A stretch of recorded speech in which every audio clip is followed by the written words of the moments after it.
Hey everyone. So in this video, we're going to be doing a website and UX audit for a brand called Under the Weather. These guys are a pet supplement company. We're going to go through a bunch of different optimizations. If you're an e-commerce brand, you can also apply a lot of these tactics and tips to your own website. And if you're interested in a similar audit like this, you can book a call using the link in the description below to book a completely free audit. So let's get right into things. Okay, so the first thing that we see here is the hero section of the website, arguably the most important section of any website. 60% of people never scroll past this section statistically.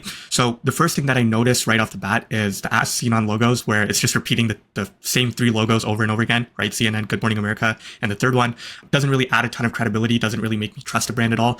And honestly, these logos, we've been doing a lot of audits like this where people just put the logos because they see other companies doing it. And now it's kind of reached a point where it's really overdone and it doesn't really add any credibility. So what we've actually started suggesting to brands is to take this a step further and actually add in a quote from the publication that, kind of adds that credibility and makes this seem more legitimate, right? So this is an example here of the Farmer's Dog where they actually back up all of their publications with a quote that just makes this look way more credible. The second thing that I notice is, the value proposition, healthy pet, happy home, premium pet wellness from Vermont.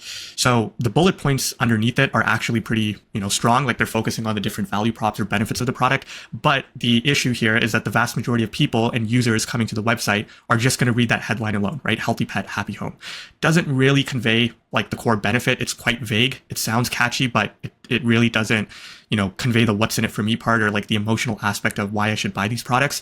Whereas if you compare this to something like, this website here, front of the pack, they have Unleash Your Dog's Best Life. Try the one and only supplement with ingredients clinically proven to elevate your dog's whole body health, right? So they're clearly explaining in 5 seconds or less who you are, what you do, what's in it for me. Here's another example. These guys, they have enhanced joint health and mobility in as little as 3 weeks. So they're actually, quantifying the value of the product. They're saying how quickly it can work, and they're all focused on the quality of life, right? We're here to improve the quality of life of our furry best friends from the inside out. So here's one more example. PetSmart, like it's what pets want. Health is happiness. Do right by your loved ones with quality organic products that help them live their best lives. So that emotional aspect could be articulated a lot more, especially in the headline. And the body text here, like premium pet wellness from Vermont, it's not really like what makes the products premium, like what's actual tangible benefit of the product, what's the ingredients in the product, like what makes it high quality, what makes it premium, right? Articulating that in the body text itself would go a long way. And, the image should also reinforce the value prop.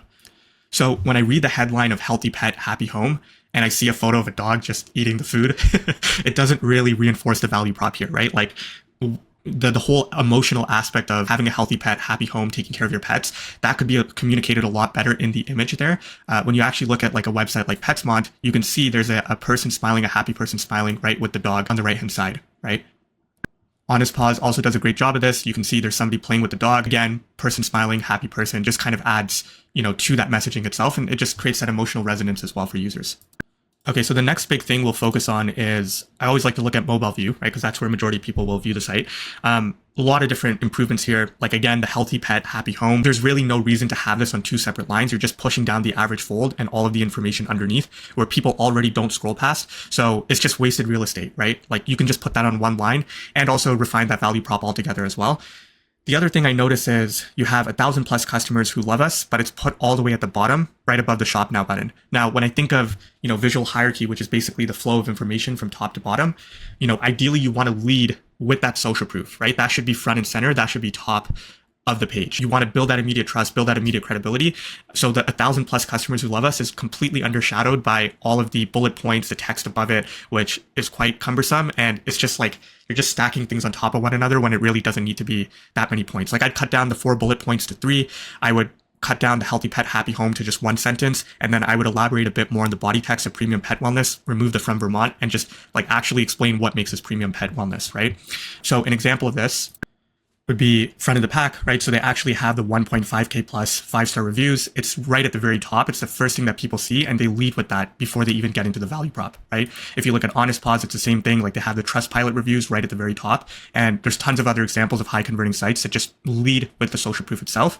And then they stack the social proof. So they'll have 2 to 3 forms of, social proof. Like these guys have the feature publications and the reviews itself.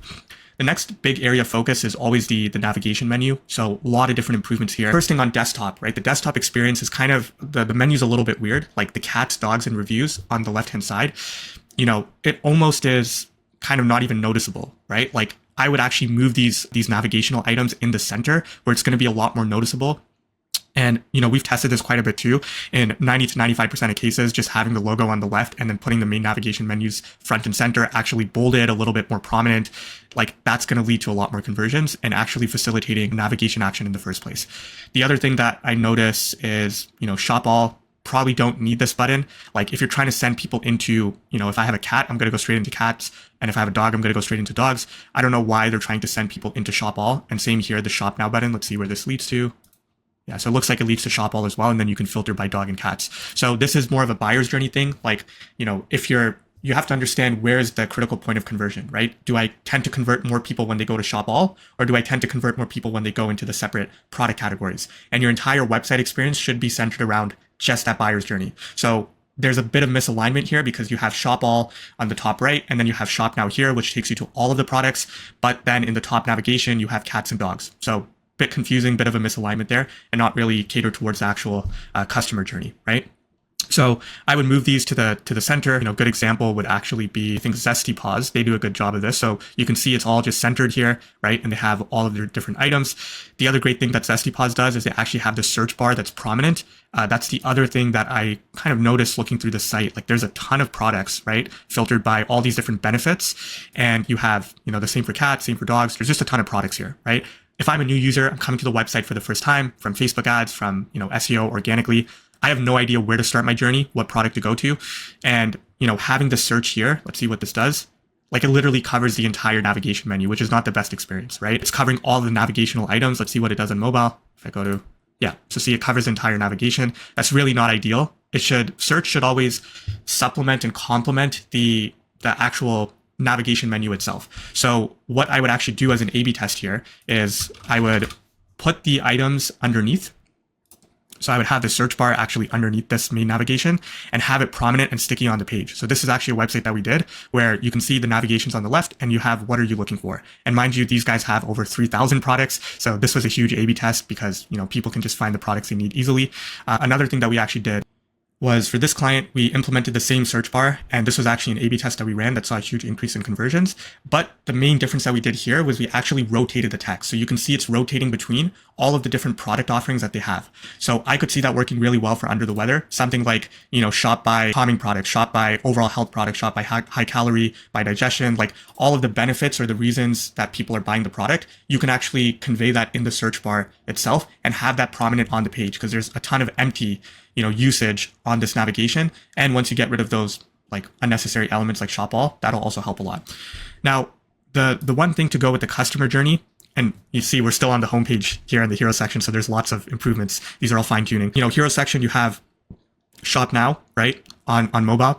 Now, again, if I'm thinking of that full customer journey, I would actually change this, understanding that, people are going to go straight to cat products if they have a cat and dog products if they have a dog. I would change the shop now button and make this a two-step CTA. So basically you have shop dog products as maybe like the first button and then shop cat products underneath. And again, once you remove all of the other clutter on this page and just simplify this whole experience, those buttons will, probably convert a lot better too and stand out a lot more as well. Now, when I go to the navigation on mobile, let's just see what happens if I click on cats. So yeah, ton of different items here. I'd probably consolidate this quite a bit. I don't know if you necessarily need to have like product type and shop all and popular search, and then new products as well. Like there's just a ton of items to choose from here. And then same with dogs, there's just way too many navigation items. So this is where I would use a heat mapping tool and actually, measure what items are people clicking on, and you can actually measure the revenue per session based on the clicks, right? Using a tool like heatmap.com, you can actually see based on what navigation items people are clicking on, what is actual revenue per session associated with that. That'll help a lot in terms of where can I clean up the navigation items. The other thing that stood out to me is on desktop, you have like all these, products here and the images of the product, which I think is actually a really good thing that they're doing. Again, we've A/B tested this a lot. People tend to resonate a lot more with images, icons, etc. in the navigation, as opposed to just like general text. But the missed opportunity here is given that majority of traffic is mobile, they don't really carry that over to mobile, right? Like it's just full text. So I think that also adds to the fact that it's overwhelming because there's no like icons or images or anything like that to kind of facilitate an easier navigation process and actually facilitate click-through as well. Here's an example of a navigation like that in action. So like if I click on one of these items here, you can see there's actual product thumbnails. And then when I click into this, I can see images of the product. So you could supplement this with icons as well. That would be a good ad. But again, it's just a more engaging experience, and it's just transferring what they already have on desktop to mobile as well, right? Okay, so now we're going to finally scroll on the homepage here and just talk through what we see. So browser categories, this is, again, a common issue we see whenever we do audits. A lot of brands will just use generic headlines. Like, let's just keep going down. Yeah, like because ingredients matter. This is good. The story, our bestsellers. The issue is that the vast majority of people will only read headlines, right? Like statistically, people just read 20% of the content on a website, actually read. The other 80%, they just scan. So I like to operate under the framework that somebody will only read the headlines alone, and they completely skim by the body text. Browser categories is just vague. It's just explaining the transactional nature of browsing the categories. There's nothing really like enticing or value prop driven within this headline, right? Versus something like actually explaining the benefit of the product in the headline, like, browser categories, like browser products that do X, Y, Z, right? Something like that. Or it could even be like, your pet wellness journey starts here, or like shop products to help your pet, just kind of like that benefit in the headline itself would go a long way instead of just generic headlines. And the same, so from a UX perspective, it looks like these aren't clickable, but the buttons are clickable. So that's a huge missed opportunity here, especially on mobile. Let's just see. So on mobile, yeah, you can't even click on these, right? So that's a huge missed opportunity. The thing you have to understand, and we see this on heat maps a lot, is that just because you have a shop now button doesn't necessarily mean people will click shop now, right? What you actually have to do is actually make this entire block clickable, because a lot of people will just click on the image itself. And I can guarantee you that a ton of people are probably clicking on the image here, which could be validated through the heat map tools. And they're kind of getting frustrated because these aren't clickable at all. So they have to click on the shop button, which doesn't really make any sense. You could just make the whole block clickable. It'll just help with, again, easier access to the pages. And all these small things add up a lot, right? So that would be the next improvement there. One other thing was, dogs is not even, when I hover over this, the cursor icon doesn't change. So those are all like, just dev QA things that could be fixed and make a huge difference as well. So let's go over to the product page. So just click on a random product here, for example, this one. And let's go over to mobile view.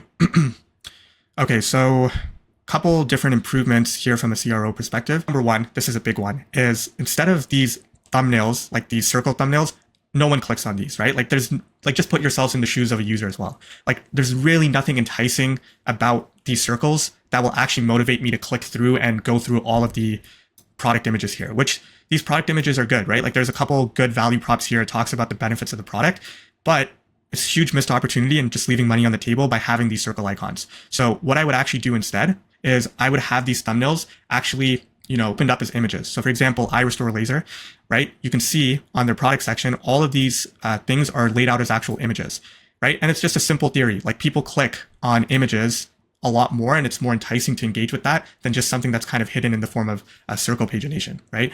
And again, when people scroll through images, like people are visual creatures. So this is something, again, that we've tested and observed across numerous sites.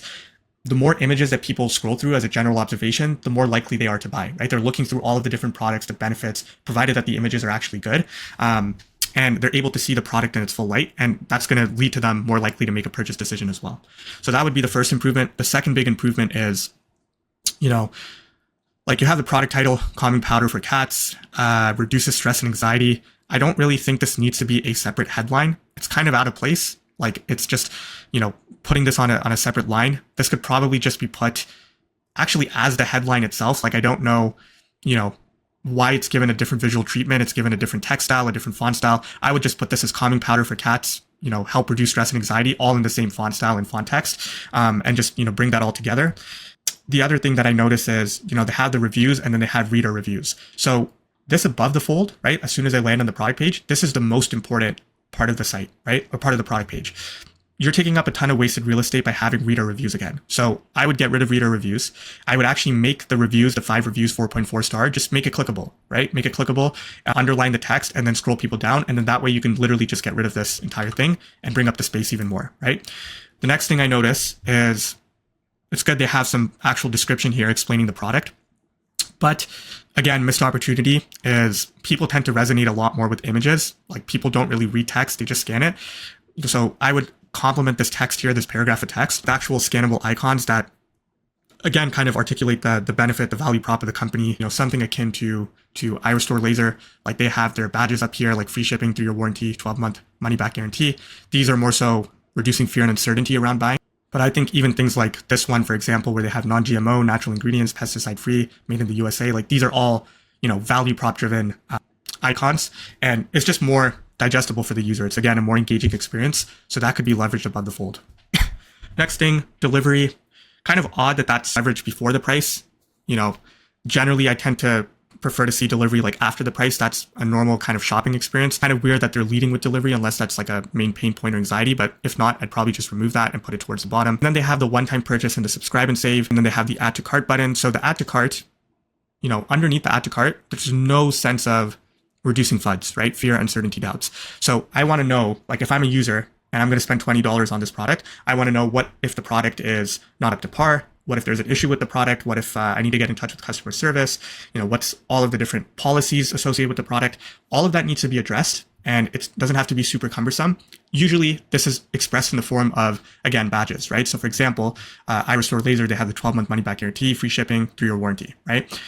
I think actually Honest Paws as well, they have, you know, this 100% risk-free 30-day money-back guarantee. And funny enough, it's highlighted right underneath the add to cart, right? Because that's the strategy behind it. That's the critical point of action where people are going to convert. You need to highlight those reduction of FUDs around that point there. So there's nothing right now. There's literally nothing telling me that, you know, if I add to cart, this is a legitimate product. I don't need to worry about anything. That should really be highlighted there. Now we're going to focus on the add to cart. Okay, so this is a really poor to cart experience. This looks like a default Shopify cart, or actually even sometimes default Shopify carts are better. So ton of missed opportunity here, right? You have your cart, you have product, and then checkout, which is not even a button, it's just text. So, you know, tons of things missing here. Like you have upsells, cross sells, they have tons of products. They could upsell, cross sell people here. Huge missed opportunity. The actual shipping threshold, like they could add, you know, free gifts, free shipping if somebody reaches a certain OV, like a certain, you know, numerical amount in their cart. That's not there at all. Like that progress bar. No reduction of FUDs here, like bringing back money back guarantee, views in the cart, like all of that, those fundamentals are missing from this cart. And it's really not hard, right? Like you can just install a free plugin like Answer Upsell or Buy Cart. That's a popular one in Shopify. And I mean, just ton of missed opportunity, right? So leverage all of that in there. My favorite example of a cart menu would be Iris Store Laser. They do a pretty good job. So you can see they have the free shipping threshold. So if I actually remove a couple of my products here, it'll, you know, the shipping bar will go down. You can see they have the 12-month money back guarantee right underneath the checkout. The checkout's an actual button. They have upsells and cross sells depending on which product I buy, right? And they even have bundles like before the cart experience itself. So just from that alone, like probably see a huge increase in not only conversions, but also AOV just in the cart experience itself. The last big area is the collection page. This is neglected by a lot of people, but it's super critical because this is what gets people to the product page in the first place. So when I look at the collection page, first thing I notice is you have like a headline and subtext. This is presumably for SEO purposes, but you don't really need it at the top. You can also put this at the bottom of the collection page. The reason brands do this normally is because of the fact that you're just pushing down the products underneath the fold. Like, even forget about the products underneath the fold. There's like this unnecessary white space between filter and sort and the body text right above it. So number one, just consolidate that white space, right? What that's going to do is it's going to bring the second and, you know, fourth product, if there was a fourth one here, higher up on the fold and actually visible upon landing above the fold, right? The more products people are able to see on landing on the collection page, it's actually the more likely they are going to buy and actually click through on the products in the first place. So that's one big opportunity there. The second thing is the filter and sort. So right now I have calming selected. So this is really odd. They have sort by at the bottom of the filter. Now, you know, we've tested this quite a lot, again, against brands. And you can see like on desktop, they have the sort by out in the open. I'm not sure why it's hidden in the menu, in the filter and sort menu itself. Like this should just be out in the open. If I'm a new customer on the site, I would much rather shop by bestsellers because I know that's what is most popular. That's what people are already buying. So where it says 3 out of 26 products, like I don't really know if this is necessary. So I would actually just test removing this, like how many people will really see that. If it's actually critical to the journey, it could be put further down, like under the page, but I would replace that with actually the sort by. So I would separate the filter and sort by on mobile so that users can actually sort by price. They can sort by popular, sort by bestsellers immediately. They don't have to go and find it. It's hidden all the way in this menu, right? The other thing I notice is if I click on like popular searches. So this is a really bad experience because what it's doing now is, if I let's say I had calming selected again, right? I have calming selected and I want to see all of the new products within calming. So it actually just takes me to a completely different collection page. So it's not really a filter, right? Like a filter is where it keeps me on the same product page and then filters all of the products within that page. So I want to filter by new products within calming, right? New products within calming. But when I have calming selected and I click on new, it just takes me to a completely different collection page. So again, I'm sure tons of customers are probably frustrated by this because they want to see, they want to filter within the collection page experience itself, but there's no way to currently do that. It just takes you to a completely different collection page, which is not really intuitive whatsoever. Also, add to cart, always, have a shop now button as well. You want to give users both options there. They directly add to cart, but not everyone would be willing to because there's not a ton of information on this page as it stands. For the people that are looking to quick add to cart, it's good to still give them that option, but there should also be a shop now button. I can click on the image here and it'll take me to shop now, but it's kind of similar to what I said in the beginning where if you don't have a shop now button top of mind, front and center, people are less likely to actually click on the product in the first place. Especially for older audiences, they might not necessarily know this is clickable, but even just having that shop now button just gives that assurance that this is clickable. It's like a subconscious thing, right? So having that button there, another big improvement. And really the top of the product page, if you're going to have this empty space here, put something like reviews, put something like badges here, just put something to kind of, fill up that space and get people to scroll down further on the collection page, or even just click into a product in the first place. This was a full deep dive. I think, it can kind of show you our thought process and, how brands are leaving a ton of money on the table. Again, if you're interested in an audit similar to this, just book a call in the link in the description below, and I will see you in the next video. Hey everyone. So in this video, we're going to be doing a website and UX audit for a brand called Under the Weather. These guys are a pet supplement company. We're going to go through a bunch of different optimizations. If you're an e-commerce brand, you can also apply a lot of these tactics and tips to your own website. And if you're interested in a similar audit like this, you can book a call using the link in the description below to book a completely free audit. So let's get right into things.